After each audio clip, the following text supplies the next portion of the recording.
حضرت عثمان غنی کا دور تھا، وہ ملحد شخص آیا، اس نے ایک سوال کیا، اس کا سوال سننا۔ اس نے کہا مسلمانوں یہ بتاؤ، تمہاری ایک قرآن میں آیت ہے، اللہ کہتا ہے میں ہر چیز پر قادر ہوں، کیا یہ آیت موجود ہے؟ تو سب نے کہا ہاں یہ آیت موجود ہے۔ اس نے کہا پھر سوچ لو۔ اس نے کہا ہم نے پڑھا ہی آیت موجود ہے۔ اس نے کہا میرا سوال سنو، یہ بتاؤ اللہ ہر چیز پر قادر ہے؟ مسلمان نے کہا اللہ ہر چیز پر قادر ہے۔ اس نے اب سوال کیا، اس نے کہا یہ بتاؤ اللہ چاہے تو اپنے جیسے خدا بنا سکتا ہے؟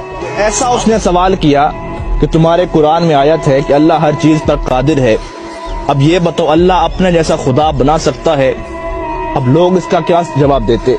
اگر کہتے ہاں تو توحید خطرے میں تھی، اگر کہتے نہ تو قرآن خطرے میں تھا۔ لوگ بڑے پریشان ہوئے، آخر فیصلہ ہوا اس شخص کو قتل کر دیا جائے۔ وہ شخص مسکرا پڑا، اس نے کہا میں تو قتل ہو جاؤں گا لیکن میرا سوال زندہ رہے گا، اس سوال کو لوگ سنیں گے اور میرا ایک نظریہ، میری ایک جماعت بن جائے گی۔ فیصلہ روک دیا گیا، اسے قتل نہ کرو۔ آپس میں بیٹھے عالم حضرات، لیکن اس کا کوئی جواب نہیں بنا۔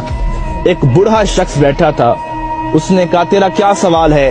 آ تجھے علی کی چوکھٹ پہ لے چلتا ہوں۔ وہ چل پڑا، علی کی دہلیز پر پہنچے، مولا علی باہر گئے ہوئے تھے، باہر لوگوں کا ہجوم تھا، سوال ہی ایسا تھا۔ مولا علی شیر خدا واپس آئے، دیکھا لوگوں کا رش تھا، آپ نے پوچھا کیا وجہ ہے؟ اس نے کہا یہ غیر ملحد شخص ہے، خدا کو نہیں مانتا، اس کا ایک سوال ہے۔ آپ نے کہا بتاؤ۔ اس نے کہا علی سوچ سمجھ کے جواب دینا، سوال بڑا مشکل ہے۔ مولا علی نے کہا آج تک کوئی ایسا سوال ہی نہیں بنا جو علی کو مشکل میں ڈال سکے۔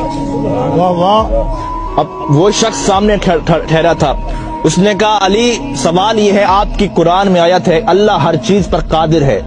آپ نے کہا ہاں ہے۔ اس نے کہا میرا سوال سنو، یہ بتاؤ اللہ اپنے جیسا اور خدا بھی بنا سکتا ہے؟ مولا علی مسکرا پڑے، کہا اس سوال کے لیے تم نے مجھے باہر بلایا، اب اس کا جواب سنو۔ آپ نے کہا ہاں اللہ چاہے تو اپنے جیسا خدا بنا سکتا ہے، کئی خدا بنا سکتا ہے، لیکن فرق یہ رہے گا وہ جتنے بھی خدا بنائے گا وہ سب اس کی مخلوق ہوں گے، خالق پھر بھی وہ اللہ ہوگا۔ اب لوگوں پریشان ہوا، اس نے کہا علی بتاؤ تو صحیح یہ علم کہاں سے سیکھتے ہو؟ ابھی ہمارا سوال ختم ہوتا ہے، آپ کا جواب آتا ہے، بتائے تو صحیح یہ علم کہاں سے سیکھا؟